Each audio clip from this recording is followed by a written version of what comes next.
You're living. You've got something nobody else has got. Do you want to ask a question? Yeah. What about the water issue for the future growth of Las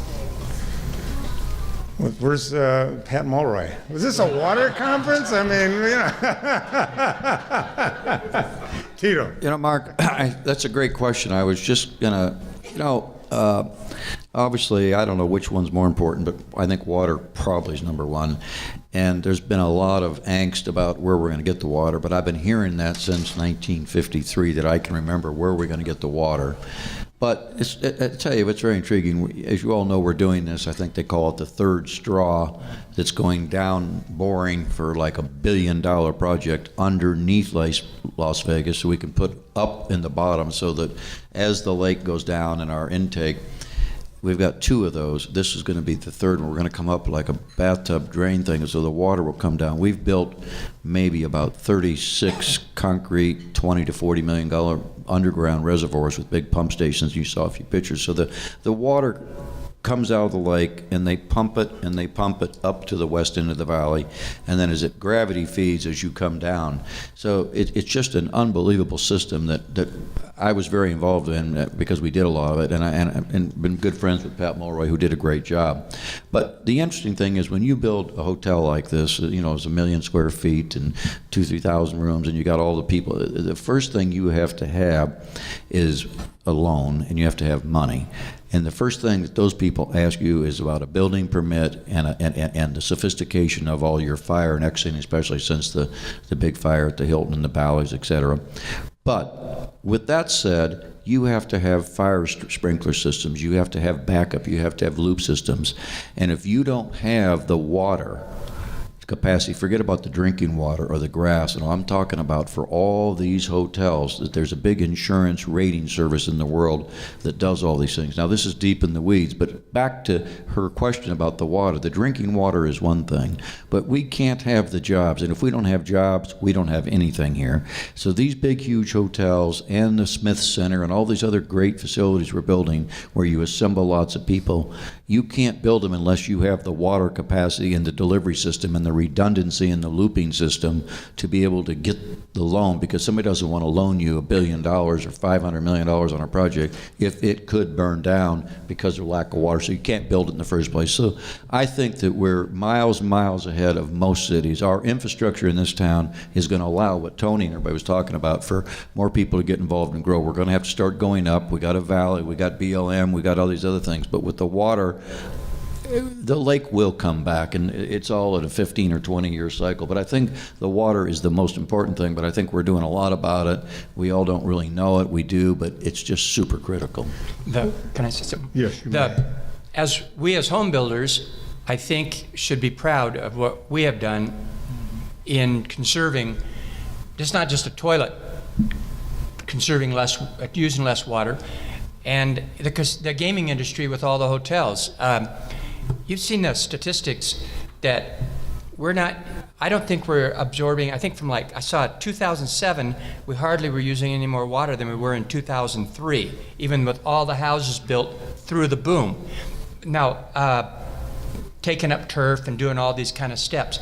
So the question became, how much land do we have? How many more casinos can we build in this valley before we run out of our water, or how much water do we have left? So Tito brings up all these situations that have been negotiated, and I think Pat Mulroy has been working to bring the water down out of the north part of the state for,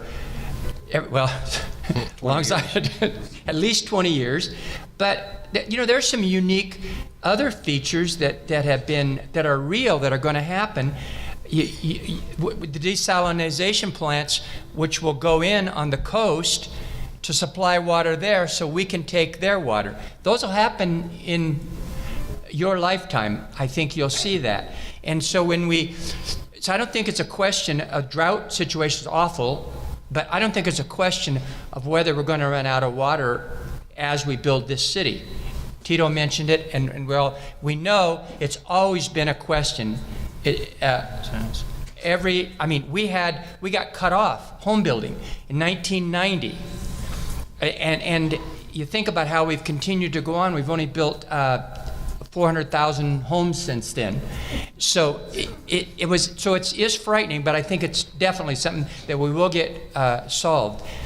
Probably more interestingly is, you know, how do we use the land, and what was brought up earlier, the creativity that is your mantra that you have to figure out. The builders that follow me, follow Ray, and the casino developers that follow Tito, or, you know, you've got to go along. The land is so scarce and so precious. And even somebody asked me today, well, what about how do we keep jobs, keep jobs going? Well, there isn't much like Las Vegas strip land left. You can go all the way to St. Rose. There's still not much Las Vegas strip land left to create gaming sector jobs. But if there is, even if those jobs are there, those jobs are going to create the need for our housing. There's no land left. And all the builders know it. All the builders that have tried to buy land this year know it. And it is really frightening. The city fathers are now pressing again for big lots. And 5 years ago, when we went in for zoning, we had a piece of property. We wanted apartments. Well, they gave us apartment zoning.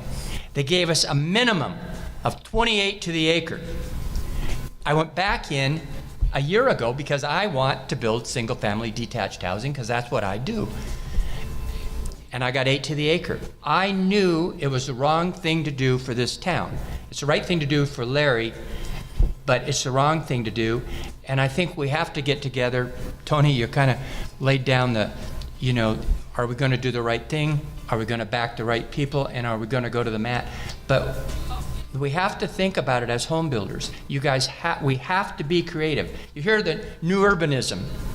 We need to really embrace it, and I think we need to work with the city fathers, and we need to work with all this movement now for bigger lots, bigger lots. These are not apartment people. They're not RE people arguing. They're the city, they're the county commissioners that believe we should go to bigger lots. So we have more of a problem than water, I think, because once we reach the edges, which Summerlin, we're into the mountains. We're not going to go any further. So, people should live within the valley. The comp planning ideas, their proper planning ideas, are they should live in the valley so that they can drive to their jobs. We will see growth. We'll see Coyote Springs. We'll see Pahrump, I hope. I have a lot of land there. We'll see Mesquite. But I think still the right thing to do is to see it here in our city. And it's only going to be with a lot of creativity. Hey, Larry, you talk about land scarcity. Give me an idea of how many years supply of land that we have that's adaptable for single-family housing. Mark, if Next Christmas? Yeah, that's kind of right. But it's sort of, as long as we're going slow, hey, maybe 5 years of detached, single-family housing. But from what the builders own right now and what's left, there's a couple of master plan communities going to come on. If they bring on totally in their life cycle 20 to 25,000 additional houses, hardly less than half of those are detached. So to your point of what we here in this room really have learned to do and like to do, there isn't realistically 10 years left, but at a proper rate of absorption, I don't think there's 5 years left. We'll find other things to fill in, but it won't be in the vision that you all are doing your new home communities, and I'm doing my new home communities today. Thank you, Larry. That was great. Tony, did you want to add something? Because I'm going to wrap it up. Yep. So I just would say real quick, they gave us this thing, these sample questions and all. I just would say to all of you that in my career here, where I lived in my career, I lived pretty much up and down that 6 mile piece. And every time we would pour another floor every 4 days, and I would look out over 35 years as we built those buildings, all of you were building these houses. It wasn't like when I grew up here as a kid. And, you know, the more concrete I poured on the strip, the more power plants and water plants and things that Tiberti was building, and the more homes these guys were building. And everything was just wonderful. And I don't know if it was the buildings that I was building on the strip that was making it a market for these guys to build more houses, or if it was all those houses they were building that was making a place for Tito to build more schools and more water storage places and for me to board. I'm not sure about that. You were the economic engine, okay? We all drafted off you. But let's just think about it now. That I'm just going to say that movie's over. It's over.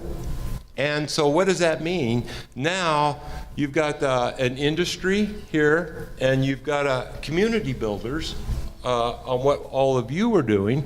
And I would just say that now the two are going to have to talk about what are we going to do now.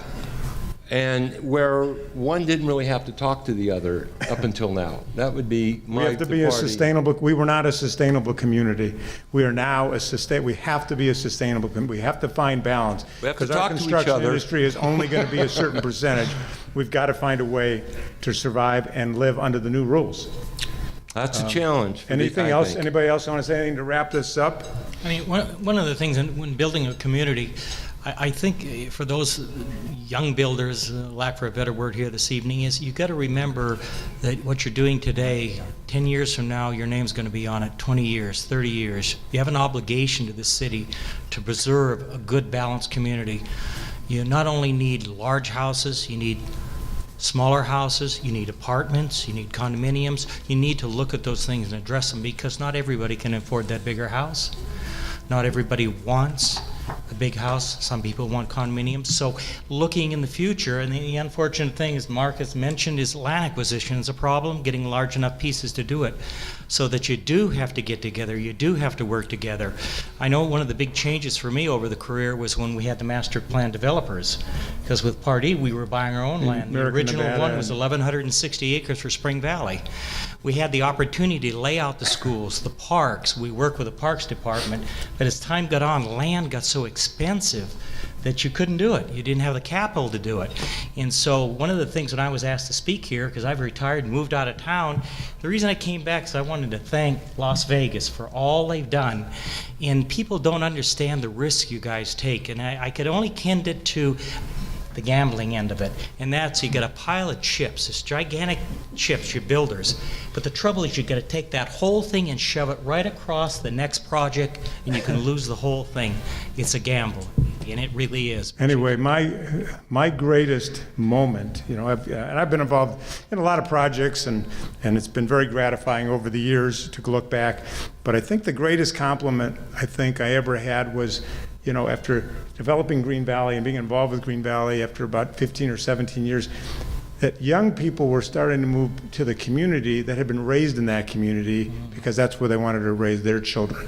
You know, to me, you know, that you feel that you really made a difference in somebody's life. You know, I happen to be lucky enough to get that feedback, but I think that was the nicest compliment as you can have, that people look back and the experience they had with you was a positive experience, whether you actually ever get that feedback someday or not, but you know it. Tito, we're going to finish up with you. And I wanted to just say something for me personally, because one of the questions was, we kind of got around it, was one of the most satisfying. I've just had very fortunate to have a lot of good luck and a lot of satisfactions. But when I think back, listening to all this, when we did the Barbary Coast, we opened in March of '79.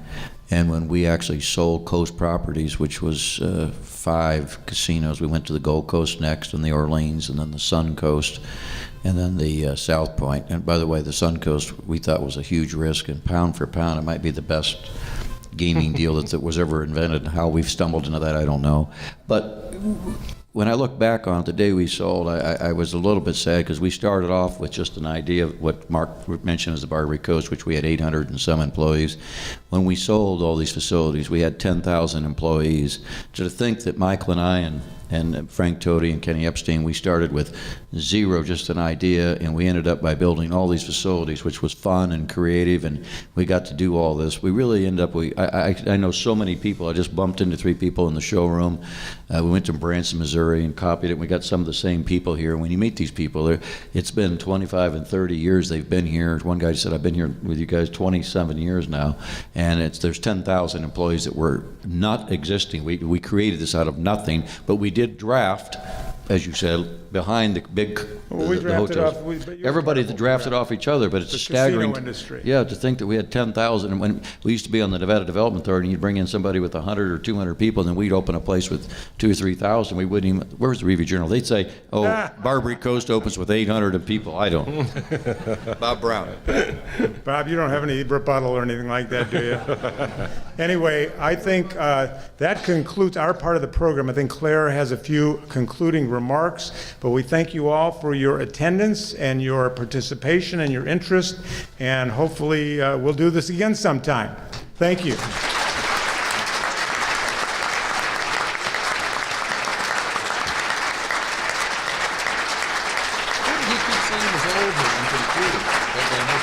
These old guys, who are they? I'm the oldest guy. As Tony is like it is the youngest. Don't everybody move. I think we're getting an award. I'll wait. Well, good, good. Again, I want to thank you all for your participation and your support. I personally want to thank the entire panel for graciously participating, giving your time, giving your thoughts, giving your advice. Thank you, Mark, for doing a fabulous job. You kept it moving. You made us laugh. You are awesome. I also want to thank our current president, Rocky Cochran, and our executive officer, Matt Hodgson. And I went and kind of did a little thing, and I created bricks for each of our panelists. Tony?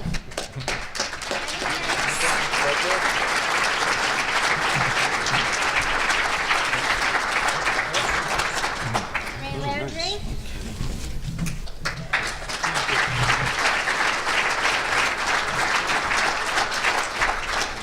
Mr. Canarelli?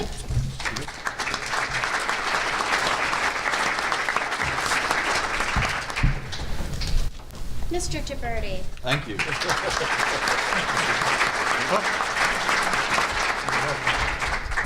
Fine?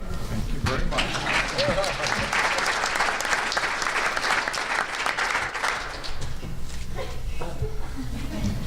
Sorry about that. I called you.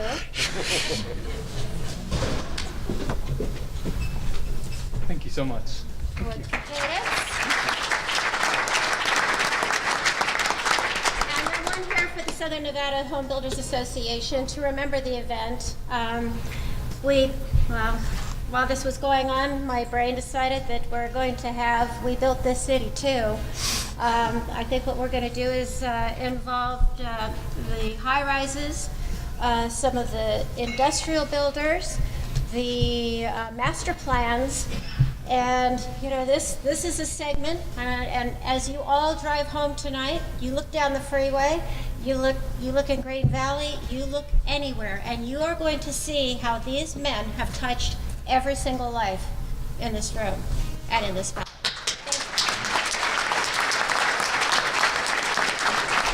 And I'd personally like to thank Claire again. This was her idea. Not only was her idea, she planned it and did a fabulous job, just like she's done every year.